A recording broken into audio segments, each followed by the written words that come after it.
Chers élèves, bonjour. Je suis Tariq El-Ouazzani, professeur de français au collège.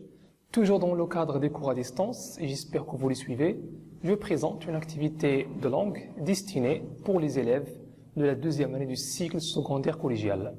L'activité d'aujourd'hui s'intègre dans la 5e séquence, dans le titre « Lire, produire et jouer », le dénouement de la pièce théâtrale. La leçon d'aujourd'hui constitue la suite d'une leçon que vous avez déjà étudiée, intitulée « Les registres de langue ». Notre travail d'aujourd'hui sera concentré sur plusieurs exercices d'application afin de savoir distinguer et employer correctement les registres de langue. Avant de commencer nos exercices d'application, il est essentiel, chers élèves, de rappeler ce qui a été fait la séance précédente. Alors, on distingue 3 registres de langue, à savoir le registre familier, le registre courant et le registre soutenu. Je vous informe que la séance présente sera réservée aux 2 premiers registres. Ces 3 registres, chers élèves, varient selon la personne à qui je m'adresse ou la situation où je me trouve. Donc nous allons voir la différence entre ces 3 registres. Commençons par le premier registre familier qui s'emploie à l'oral. Ce registre, comme son nom l'indique, s'emploie en famille, entre amis, se caractérise par l'emploi des termes familiers et la syntaxe n'est pas respectée dans ce registre.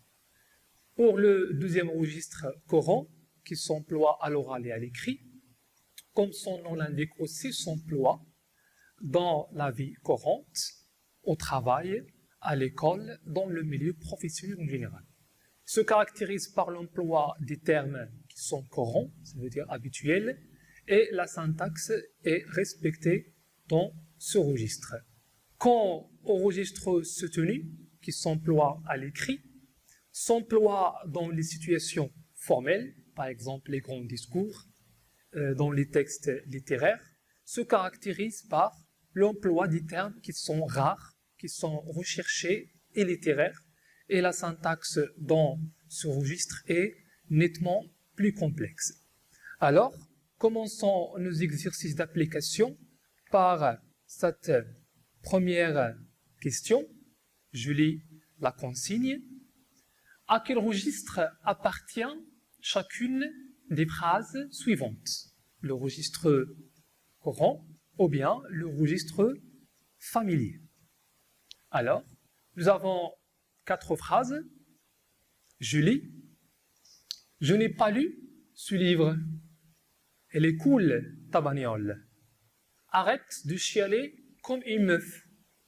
La dernière phrase. Je suis invité à une fête ce soir. Sûrement, vous avez trouvé la réponse, chers élèves.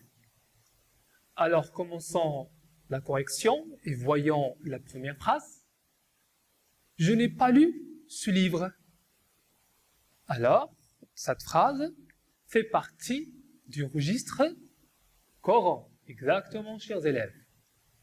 Parce que nous avons un mot courant, livre, et aussi nous avons, bien sûr, la présence de nœuds de négation. Pour cela, nous avons dit que c'est une phrase qui fait partie du registre courant. Passons à la deuxième phrase. Je relis la phrase. Elle est cool, ta bagnole. Alors, dans cette phrase, nous avons le mot cool, qui veut dire agréable ou bien bien. Bagnole veut dire voiture. Donc ici, nous avons 2 mots familiers. Bien sûr, veut dire que cette phrase appartient au registre familier. Exactement. Troisième phrase maintenant. Arrête de chialer comme une meuf. Donc ici, nous avons le verbe chialer, veut dire pleurer. Arrête de pleurer. Chialer comme une meuf. Une meuf, ça veut dire une femme ou bien une fille. Donc ici, pareil, nous avons 2 mots qui appartenaient bien sûr, au registre familier, ça veut dire que cette phrase fait partie du registre familier. Très bien. Pour la dernière phrase, je suis invité à une fête ce soir. Alors, est-ce que vous arrivez à, bien sûr, dire que la phrase fait partie du registre familier ou bien courant? Alors, cette phrase fait partie du registre courant, exactement, parce que nous avons employé des termes courants. Très bien. Passons donc à la deuxième question, qui est comme suit. Alors, je lis la consigne, suivez. Lisez les phrases suivantes, puis complétez le tableau ci-dessous. Alors, comme vous le remarquez, nous avons 4 phrases et un tableau. Il faut lire très bien les phrases et compléter le tableau qui se compose de 3 colonnes. La première contient l'ordre des phrases. Dans la deuxième colonne, il faut indiquer le registre de langue adopté dans chaque phrase. Et dans la troisième colonne, il faut dire et chercher dans chaque phrase l'indice qui montre le registre de langue dont il s'agit. Je lis les phrases. Tu sais, mon père vient d'acheter une belle baraque. Nous avons regardé un film émouvant. Hier, j'ai chopé froid. Ma tête, elle me fait mal. Dernière phrase. Je pige rien à l'exercice. Alors, corrigeons l'exercice et voyons la première phrase. Je relis la phrase. Tu sais, mon père vient d'acheter une belle baraque. Alors, dans cette phrase, nous avons adopté un registre familier, exactement, l'indice qui le montre et l'emploi d'un terme familier qui est baraque et qui veut dire maison. Très bien.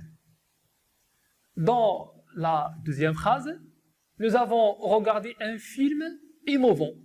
Un film émouvant, émouvant ça veut dire touchant. C'est un adjectif qui veut dire touchant. Dans cette phrase, nous avons adopté un registre courant, exactement, et l'indice qui le montre, l'emploi des termes qui sont courants, très bien, et aussi la grammaire est correcte dans cette phrase. Troisième phrase maintenant.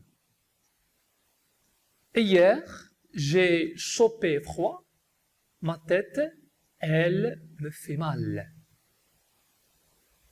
Alors, la phrase suivante fait partie du registre familier, bien évidemment, très bien, et l'indice qui le montre, l'emploi d'un terme familier, qui est choper. Le verbe choper veut dire attraper. J'ai chopé froid, ça veut dire j'ai attrapé froid. Et aussi nous avons un autre indice, la répétition. Nous avons elle, bien sûr, qui remplace le sujet en question. Nous avons là la répétition du sujet. Ma tête, elle. Elle remplace le sujet ma tête. Bien sûr, le nom, ma tête. Et pour la dernière phrase, je pige rien à l'exercice. Alors, dans cette phrase, nous avons adopté le registre de langue, un registre familier, exactement. Et nous avons dans cette phrase plusieurs indices qui le montrent.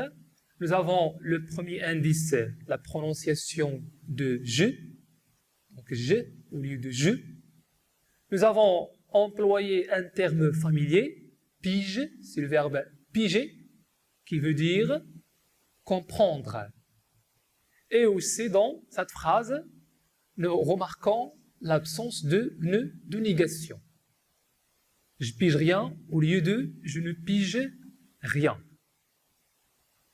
Très bien.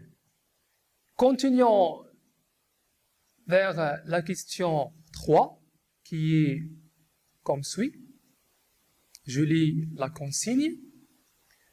Réécrivez les phrases suivantes dans un registre courant ou familier. Alors ici, il s'agit de réécrire les phrases dans un registre courant ou bien familier. Ça veut dire que si la phrase appartient au registre courant, il faut la réécrire dans un registre familier. Bien le contraire. Si la phrase fait partie du registre familier, il faut la réécrire dans un registre courant. Exactement. Alors, suivez, je lis les phrases. La première, ce mec est très rigolo. Fatima a perdu les clés de sa maison. Mon pote, il a fait un très bon boulot. Et la dernière phrase, qui est-ce qui veut aller au cinéma? C'est une phrase interrogative.